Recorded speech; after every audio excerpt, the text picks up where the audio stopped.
I think it's quite evident that the Nordic countries work closely together in order to achieve results in these climate negotiations.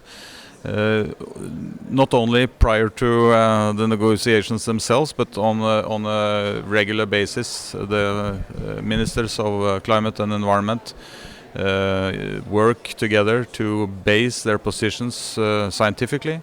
And to coordinate positions so that the possibility to achieve results are increased.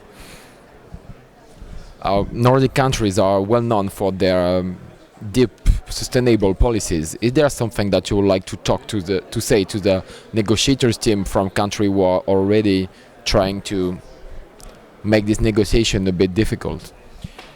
I think our main message is that the decoupling that we're talking about of economic growth and emission from CO2 is possible. There is a Nordic case that has shown that it is possible, and I therefore think one should be very optimistic about that possibility. Not trying to talk it down, but rather look to the Nordic experience and be inspired and see that that's an avenue that we need to go, that we must go, and it's not something far away. It's something that can be done, and it has been done in the Nordic region. Nordic countries are also well known for the level of education of their people, which help a lot for the implementation of a sustainable policy. Is there a problem with the education program about sustainable development in the South countries? Well, I think education and communication around these issues is important both in the north and in the south. It's not something that is only a challenge in specific parts of the world.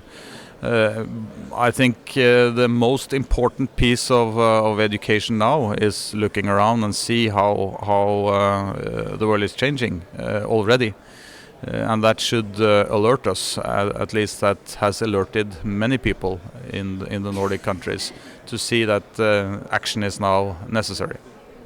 COP21 is almost over already. Are you still optimistic about a real and strong binding agreement? It remains to be seen how binding and how strong this agreement will be. We are very optimistic about the fact that it looks like it will be an agreement.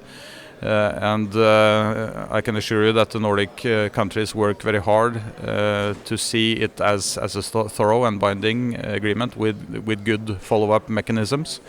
And then we'll see by the end of this week how far we get. I hope for the benefit of the world that we will have an ambitious result. Thank you very much.